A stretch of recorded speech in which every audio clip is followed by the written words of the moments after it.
అందరికీ నమస్కారం అండి. నా పేరు మహేష్. మాది డాక్టర్ బిఆర్ అంబేద్కర్ కోనసీమ జిల్లా రాజోల్ నియోజకవర్గం. నేను మార్నింగ్ ఆల్రెడీ ఒక వీడియో అయితే పోస్ట్ చేయడం జరిగింది. ఫేస్బుక్‌లోను కానివ్వండి, లేదంటే ఇన్‌స్టాగ్రామ్‌లో కానివ్వండి. మ్యాటర్ ఏంటంటే నాకు ఎర్లీ మార్నింగ్ ఒక పర్సన్ నాకు మెసేజ్ చేశారు.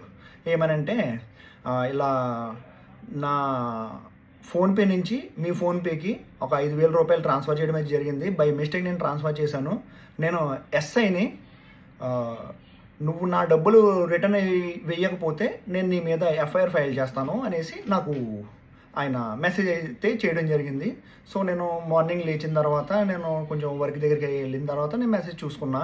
సో నేను వెంటనే రెస్పాండ్ అయ్యి ఓకే సార్, మీకు మీ డబ్బులు మీకు వేసేస్తాను, కాకపోతే నా దగ్గర లిమిట్ అయిపోయింది, వన్స్ నా లిమిట్ కంప్లీట్ అయ్యి నాకు యాక్టివ్ అయిన తర్వాత మీ డబ్బులు మీకు వేసేస్తానని చెప్పాను. ఈలోపు వన్ ఆఫ్ మై ఫ్రెండ్స్ నేను కనుక్కుంటే కొన్ని చాలా రకాల ఫ్రాడ్స్ జరుగుతున్నాయి మహేష్, నువ్వు డబ్బులు వెయ్యొద్దు, అకౌంట్ తీసుకుని వాళ్ళకి అకౌంట్ ట్రాన్స్ఫర్ చెయ్యు, లేదు అనుకుంటే నీకు అంతగా ఇంకా డౌట్ ఉంటే ఒకటి చెప్పు, ఎలా అంటే నీది ఏదైతే హెచ్డిఎఫ్సి బ్యాంక్ ఉందో ఆయనకి దగ్గరలో ఉన్న హెచ్డిఎఫ్సి బ్యాంక్ దగ్గరికి వెళ్ళి ఇలా సో పర్సన్కి బై మిస్టేక్ 5,000 రూపీస్ అకౌంట్లో నా అకౌంట్ నుంచి ఆయనకి ట్రాన్స్ఫర్ అయిపోయాయి అని హెచ్డిఎఫ్సి బ్యాంక్కి వెళ్ళి ఆయన మాట్లాడుకుంటే ఆ డబ్బులు ఫ్రీజ్ చేసి మీకు రిటర్న్ వేసేస్తారు అనేసి చెప్పు ఆయనకి అనేసి చెప్పారు. సో నేను అలాగే ఆయనకి మెసేజ్ చేశాను, సార్ ఇది సార్ పరిస్థితి, నేనైతే ఫోన్పే నుంచి నేను డబ్బులు ట్రాన్స్ఫర్ చేయలేను, ఎందుకంటే ఈ విధంగా ఫ్రాడ్లు జరుగుతున్నాయి అనేసి నా ఫ్రెండ్స్ చెప్తున్నారు, సో నేను ఐ కాంట్ టేక్ రిస్క్ అనేసి చెప్పా. దానికి ఆయన ఏమని మెసేజ్ చేశారంటే, బాబు నేను ఇన్వెస్టిగేషన్లో ఉన్నాను, నేను ఇవి చేయడం అయితే నా వల్ల అవ్వదు, ఇప్పుడు నువ్వు మర్యాదగా డబ్బులు వేస్తావా లేకపోతే నేను ఎఫ్ఐఆర్ ఫైల్ చేయమంటావా అనేసి ఆయన అన్నారు. అప్పుడు నేను చెప్పాను, నేను ఒకరి దగ్గర డబ్బులు తీసుకునే రకం కాదండి, నాకు 5,000 అంటే నాకు పెద్ద మ్యాటర్ కాదు, 5,000 మీ 5,000 సేఫ్లోనే ఉన్నాయి, నేనే 10 మందికి హెల్ప్ చేసే రకం అంతే తప్ప మిమ్మల్ని మీ డబ్బులు దొబ్బేసే రకం కాదండి అనేసి చెప్పి, మీరు మాత్రం నేను అకౌంట్ డీటెయిల్స్ ఇస్తే కానీ నేను వెయ్యలేను అని చెప్తే దానికి ఆయన నేను నీ మీద ఎఫ్ఐఆర్ ఫైల్ చేస్తాను, నేను పోలీస్ని అనేసి అన్నారు. సరే సార్, నేను మిమ్మల్ని ఇప్పుడు ఏమంటలేదు, కనీసం మీరు అకౌంట్ డీటెయిల్స్ పెట్టండి, మీ అకౌంట్కి అయితే డబ్బులు వేస్తాను అన్నాను. ఆయన ఏమో అకౌంట్ డీటెయిల్స్ పెట్టట్లేదు. మార్నింగ్ నుంచి ఇదే నడుపుకొచ్చాడు. ఇందాక నేను ఆఫ్టర్ వర్కింగ్ అవర్స్ నాకు 6 అయ్యేసరికి ఆయన మళ్ళీ మెసేజ్ చేసి ఏమని అంటే నా ఇంటి అడ్రస్సు, మా డాడీ నేము, మొత్తం నా ఊరు ఇవన్నీ కలిపి నాకు ఆయన మెసేజ్ చేశాడు. మెసేజ్ చేస్తే అప్పుడు నేను అన్నాను, ఏమండి ఎంత కష్టపడి ఇవన్నీ చేసే బదులు మీరు జస్ట్ నాకు మీ అకౌంట్ డీటెయిల్స్ పంపిస్తే సరిపోద్ది కదా, మీ బ్యాంక్ డీటెయిల్స్, నేను డైరెక్ట్ బ్యాంక్ వేస్తాను అంటున్నాను కదా అనేసి అన్నా. అప్పుడు ఆయన బ్యాంక్ డీటెయిల్స్ వెంటనే పెట్టాడు. పెడితే అప్పుడు నేనేం చేశాను, నార్మల్ చెప్పా, మీరు ఎస్సీ అన్నారు కదా, నాకు ఎందుకో డౌట్ వస్తుంది, మీరు మీ ఐడి కార్డు పెట్టండి అంటే, పిచ్చేసాలు వేస్తున్నావా, నేను రేపు పొద్దునకాల నీ మీద ఎఫ్ఐఆర్ ఫైల్ చేస్తాను అనేసి అన్నారు. నేను ఆల్రెడీ మార్నింగ్ పెట్టిన రీల్లో మన తెలంగాణ పోలీస్ని, ఏపీఎస్ పోలీస్ని ఇద్దరిని మెన్షన్ చేశా, కాకపోతే అక్కడి నుంచి నాకు ఎటువంటి రెస్పాన్స్ రాలేదు. ఆయన నాకు ఏదైతే డీటెయిల్స్ ఇచ్చారో ఆ డీటెయిల్స్ ప్రకారం ఆయన పేరు వచ్చేసి Mohammed Mujibuddin, Union Bank of అనేసి అకౌంట్ నెంబర్ ఇచ్చారు, ఆంధ్ర బ్యాంక్ పోన్కల్ జన్నారం అనేసి ఉంది, అది నాకు తెలీదు, నేను మా ఊరు దాటి ఇప్పుడు బయటికి వెళ్ళలేదు. Andhra bank main road Ponkal Jannaram అనేసి ఉంది, పిన్ కోడ్ వచ్చేసి 504205, స్టేట్ తెలంగాణ, డిస్టిక్ ఆదిలాబాద్. ఆ డీటెయిల్స్తో ఆ పర్సన్, సార్ గారు మహమ్మద్ ముజీబుద్దీన్ గారు, మీరు నిజంగా ఎస్ఐ అయినప్పుడు మీరు మాట్లాడే పద్ధతి ఎలా ఉండాలండి అసలు, తమ్ముడు లేదంటే మహేష్ ఇలా జరిగింది నాన్న, అనుకోకుండా డబ్బులు పడిపోయి కైండ్లీ రిక్వెస్టింగ్ టు యూ, అవసరం లేదు, ఓకే నా డబ్బులు నాకు రిటర్న్ వేసి అని అడిగితే ఎంత బాగుంటుంది, లేదు నీ మీద ఎఫ్ఐఆర్ ఫైల్ చేస్తాను అని అడగడానికి ఎలా ఉంటుంది, ఎంతవరకు కరెక్ట్ అసలు అది, ఎఫ్ఐఆర్ ఫైల్ చేస్తాను 5,000 రూపాయల కోసం ఎఫ్ఐఆర్ ఏమని ఫైల్ చేస్తారు, మీ డబ్బులు నేను అది దొబ్బేసానా, లేదంటే నేను ఏమన్నానా, మీ డబ్బులు మీకు రిటర్న్ ఇస్తానని చెప్తున్నా, ఓకే నేనేమీ డబ్బులు దొబ్బేసే రకం కాదు, నా దగ్గర డబ్బులు ఉన్నాయి, ఓకే ఇప్పుడు మీ ఇచ్చే 5,000తో నాకు ఒకవేళ నిజంగా మీ డబ్బులు ఇదిగో ఈ వాచ్ ఉన్న బెల్ట్ కూడా రాదు, ఓకే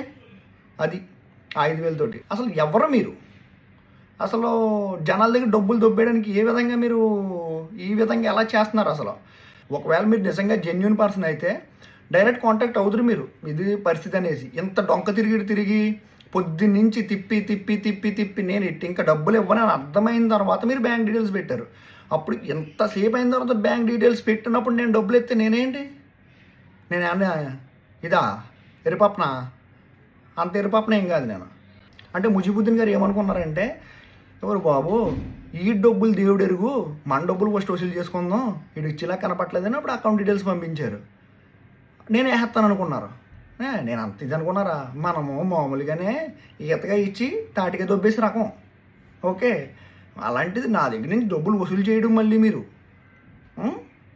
సార్ వసూలు చేయండి, నేను కాదంటే మీరు జెన్యూన్ అయితే నేను ఇచ్చేస్తానండి. మీరు నాకు కావాల్సింది జస్ట్ మీ మహాప్రభు గారు, మీరు ఎస్ఐ అంటున్నారు కాబట్టి మీ ఐడి కార్డు నాకు ఒకసారి పంపించి మీరు ఏ పోలీస్ స్టేషన్లో వర్క్ చేస్తున్నారో ఒకసారి నాకు చెప్తే నేను మీ 5,000 మీకు వేసేస్తాను. నాకు అసలు ప్రాబ్లమే కాదు. మీ డబ్బులు అలా ఉన్నాయి, సేఫ్గా ఉన్నాయి, చాలా సేఫ్గా ఉన్నాయి. మీ డబ్బులు 5,000 అలా అకౌంట్లో అసలు ముట్టుకోలేదు అలా అంటే ఇంకా చాలా సేఫ్గా ఉన్నాయి డబ్బులు. ఓకే, మీరు నాకు జస్ట్ ఇదిగోరా బాబు తమ్ముడు నేను నిజంగానే ఎస్ఐని అని పంపించేశారనుకోండి, మీ డబ్బులు మీకు వేసేస్తాను. లేదా ఆ డబ్బులు ఏ అనాథాశ్రమానికి వేసేస్తాను, లేదంటే ఏ ఓల్డ్ ఏజ్ హోమ్కి వేసేస్తాను. తర్వాత మీ ఇష్టం, మరి తర్వాత బాధపడి ప్రయోజనం ఏం లేదు. ఎందుకేమని అంటున్నానంటే, ఒకవేళ మీరు జెన్యూన్ పర్సన్ అనుకో మీ డబ్బులు ఎక్కడికి వెళ్ళా దగ్గర ఉంటాయి. ఒకవేళ మీరు ఫ్రాడ్ అనుకో, ఎలాంటి పాపం ఎన్నో వందల మంది దగ్గర మీరు ఈ విధంగా ఫ్రాడ్ చేసి డబ్బులు దొబ్బేశారు. అలాంటప్పుడు మీ 5,000 నేను ఎందుకు ఇవ్వాలి?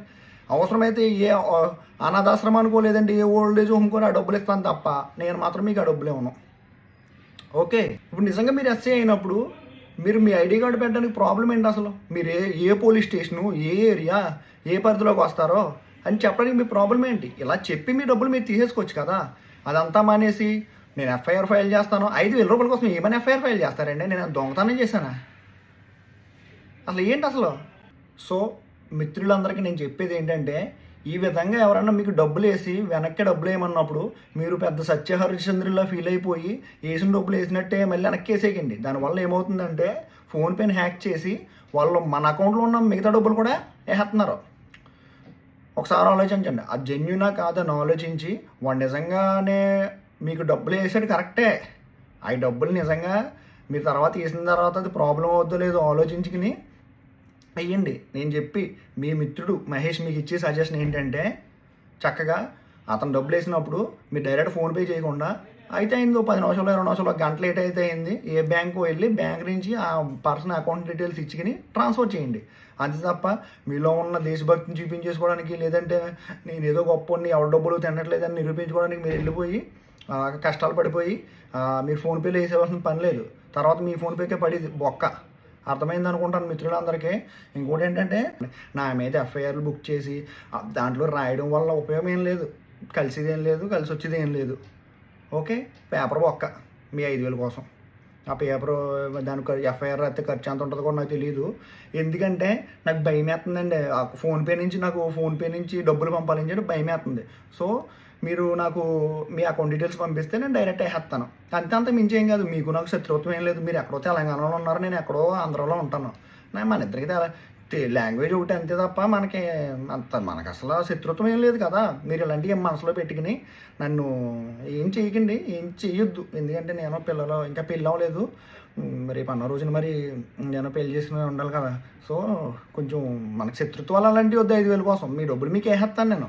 కాకపోతే మీరు నాకు ఇది చేసి పెట్టండి. ఇంకోటి ఏంటంటే, నేను నా చేతులు జోడించి నేను అడుగుతుంది ఏంటంటే, ఆంధ్రప్రదేశ్ పోలీసు వారిని అలాగే తెలంగాణ స్టేట్ పోలీసు వారిని నేను కోరుకుంటున్నది ఏంటంటే, నేను అయ్యా ఈ వీడియో పెడుతున్నాను, మిమ్మల్ని ట్యాగ్ చేశాను, ఇందాక పొద్దున పెట్టిన వీడియోలో కూడా నేను ట్యాగ్ చేశాను.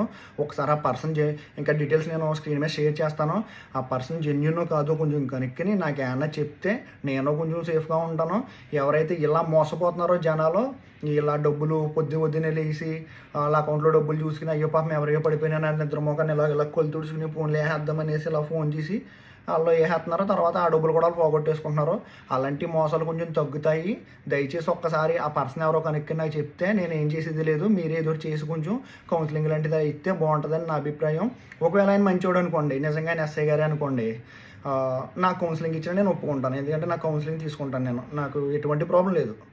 ఓకే, దయచేసి అర్థం చేసుకుంటారనుకుంటున్నాను. మన కుర్రలు కూడా అర్థం చేసుకుని ఆయనకి ఎవరు పడితే వాళ్ళ డబ్బులు వేసిన వెంటనే మీరు ఫీల్ అయిపోయి వెంటనే డబ్బులు పంపించేయకండి. మంచి చెడ్డ ఆలోచించుకుని బ్యాంక్స్ ఒకసారి చెక్ చేసుకుని అన్నీ చేసుకుని అప్పుడు డబ్బులు పంపించండి తప్ప వెంటనే మాత్రం పంపొద్దు. నేను ఇంకేమైనా విషయాలు మిస్ అయితే నెక్స్ట్ వీడియోలో మళ్ళీ చెప్తాను. ప్రస్తుతానికి అయితే ఇది నేను స్క్రీన్ మీద అన్నీ షేర్ చేస్తున్నాను, చూడండి.